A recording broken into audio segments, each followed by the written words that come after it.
Amis des colis de fans, bonjour. Oui, ça faisait longtemps, et depuis un petit moment d'ailleurs, j'ai reçu un colis de fan de Yannick, que je remercie beaucoup pour ce colis, et que, comme d'habitude, nous allons découvrir ensemble. Alors, je vous montre ça comme ça vient. Il y avait ce système là qui manifestement est ce qu'on appelle un power bank, c'est-à-dire qu'il contient à l'intérieur ses propres batteries, ce qui permet de servir soit de source d'alimentation pour un téléphone ou ce qu'on veut, ou éventuellement on voit aussi, ça peut aussi servir à charger des batteries avec ce système là qui est assez intéressant, d'ailleurs assez original, qui permet avec ces deux molettes là de choisir le type de batterie des fois où il y a comme ça deux connecteurs. Alors je l'ai remis en charge voilà, on peut voir que il tient un petit peu la charge, mais je pense que les batteries dedans sont un petit peu nazes, donc je vais sans doute les changer parce que ce truc là sinon il a l'air de bien fonctionner. Ça serait dommage de le foutre en l'air. Ensuite il y avait cette enveloppe marquée prise anglaise 20G, je ne sais pas ce que c'est. C'est un adaptateur. En fait, je pense pas que ce soit des prises anglaises, c'est plutôt une prise américaine. C'est un adaptateur pour ces prises américaines qui sont faites comme ça de deux lamelles plates.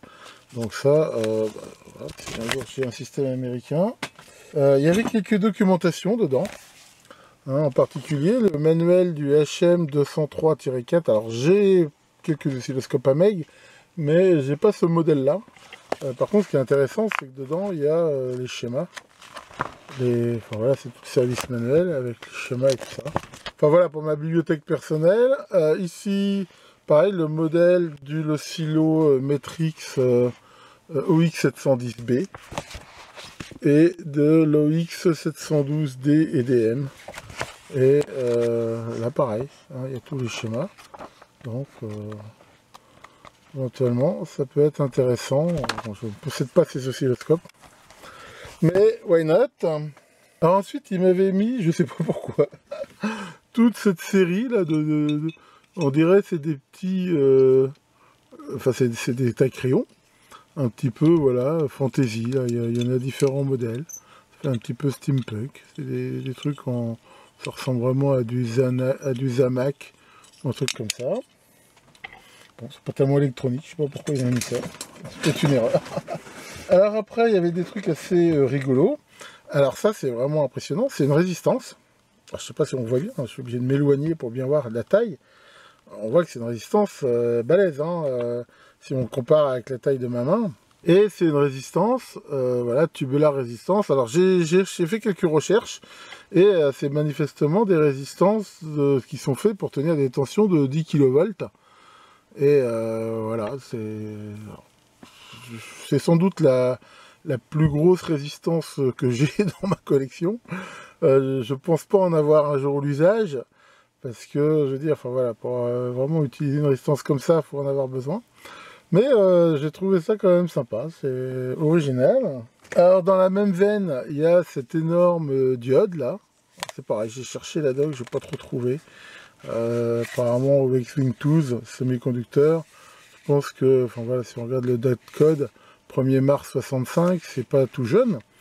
Mais voilà, on peut voir une diode vraiment impressionnante. Hein. Ce genre de diode, ça tient vraiment des centaines d'ampères probablement. Donc pareil, c'est plus pour le côté collection qu'autre chose. Ensuite, il y avait quelques-uns de ces cordons. Alors ça, c'est intéressant. En fait, c'est des convertisseurs BCD série, mais qui sont câblés pour aller avec les pickaxes. Hein, c'est vraiment vendu, ça, pour programmer ces petits pickaxes, et que j'utilise avec bonheur. Hein. C'est un petit microcontrôleur que j'aime bien. Et donc là, il y a ce modèle comme ça, hein, USB. Et là, il y a un autre câble aussi qui, lui, par contre, se met directement sur une interface série. Ensuite, on peut voir ce tempérmètre, hein, qui en tout cas 1 ampère. Donc voilà, un ampèremètre de tableau. Voilà, on voit déjà à la taille des fils que c'est pas un galvanomètre. Donc ça peut bien sûr être intéressant, hein, pour mesurer un courant. Alors ensuite il y avait ce truc là, alors bien sûr je suis curieux, je l'ai ouvert, hein, ça ressemblait en fait avec un culot de tube. Et à l'intérieur on peut voir des choses qui ressemblent manifestement à des diodes, hein, d'après ce que j'ai pu voir. Donc c'est une sorte de pont de diode. comme ça, avec un capot blindé. Alors c'est pareil, c'est assez... C'est étrange, je suppose que c'était pour des systèmes de radio. Il y avait ce truc-là, donc ça, c'est pareil, avoir la tronche, c'est sans doute quelque chose d'assez ancien. Et on peut voir que c'est un répartiteur, voilà, actif, qui fait sans doute ampli. C'est typiquement, je pense, voilà, un amplificateur d'antenne, voilà, FM, VHF, UHF à large bande, et qui permet, voilà, de distribuer une entrée sur 2 sortes. Alors il y avait ce système, Bluetooth Smart Development, donc c'est une carte de développement avec tout un système là. J'ai commencé à regarder un petit peu et qui permet de faire du développement sur il y a tout apparemment un écosystème là qui permet de faire des développements Bluetooth. J'ai regardé un petit peu, a priori, on en trouve sur internet ce qu'il faut. Il faudra que je regarde ça à l'occasion. Dans la même veine, il y avait ce petit système là, qui est aussi sympa, de chez Microchip, voilà, qui est aussi une petite carte de...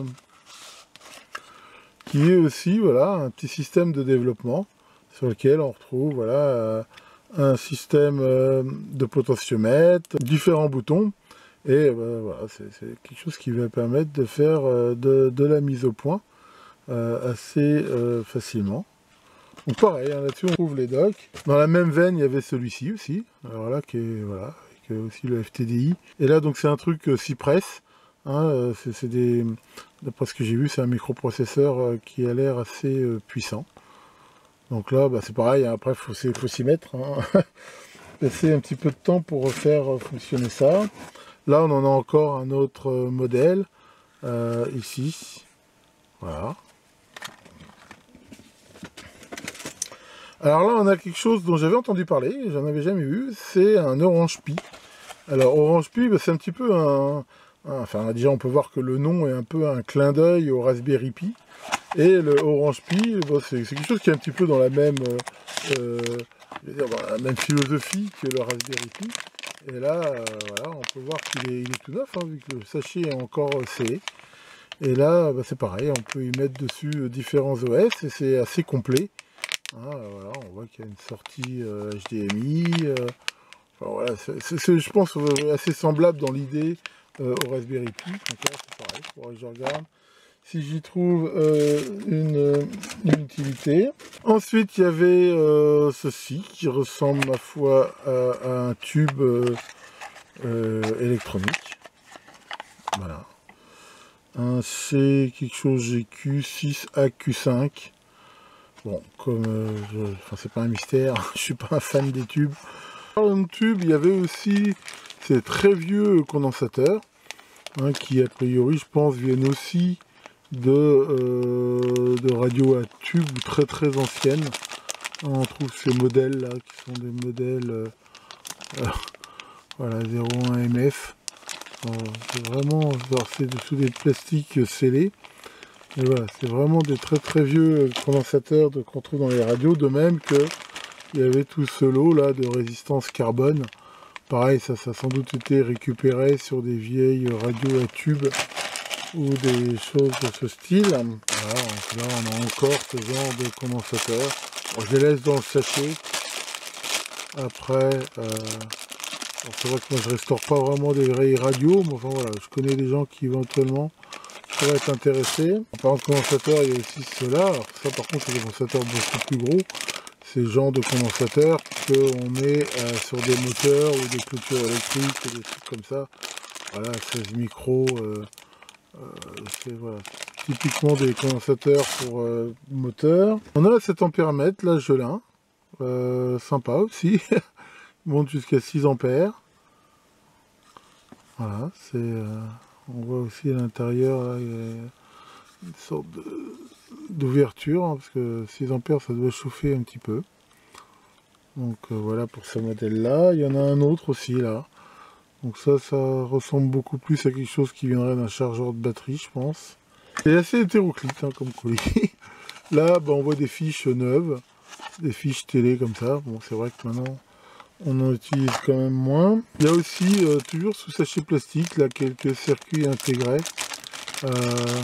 priori, d'après ce que j'ai pu voir, voilà, il y a un Z80. Ah non, ça c'est pas le Z80, c'est du Rockwell, un 6821, un PIA de la famille 6800. Et on trouve même le CD du système Pickaxe. Bon, enfin bon, c'est pareil, tout ça on le trouve maintenant sur internet. Et d'ailleurs, de plus en plus, les ordinateurs ne sont même plus équipés de ce qu'il faut pour lire les CD. Les CD, c'était avant. Et pour finir, il y avait ces ampoules qui, à mon avis, ça ressemble beaucoup plus à des fours de photocopieuses ou d'imprimantes laser. Hein, ce qui ouais, servent à ce qu'on retrouve à la sortie pour, on va dire, fixer le tonnerre. Je pense que c'est ça. Et ils ont l'air en bon état. Donc ça, voilà, ça peut éventuellement aussi servir pour faire un chauffage ou quelque chose comme ça. Alors là, j'y touche avec les doigts. Je rappelle que ces trucs-là, c'est un peu comme les ampoules halogènes. Enfin là, il faut bien les nettoyer de l'alcool sur les traces de doigts. Quand ça chauffe, ça fait des différences thermiques et c'est ce qui les fait péter. Voilà pour ce 26e colis de fan. Hein, donc merci beaucoup à Yannick hein, de me l'avoir envoyé, ce qui nous a permis voilà, de découvrir un petit peu toute cette diversité en fait hein, de choses qu'il m'a envoyé. Je rappelle que cette série colis de fan justement, et ça peut être une occasion de découvrir voilà, des composants originaux, des appareils un petit peu oubliés ou un peu spéciaux. Tiens, salut Maurice Sagazouille, tu voulais me poser une question, toujours. Alors, qu'est-ce que tu veux savoir? Est-ce que la stérilité, c'est héréditaire? Bon. Il a vraiment été démoulé trop chaud. Bien, voilà, je vous souhaite à tous de bonnes vacances si vous avez la chance d'y être. Et sinon, de bien profiter de ce beau temps. Que la paix du ciel vous dégouline dessus et à très bientôt pour de nouvelles vidéos.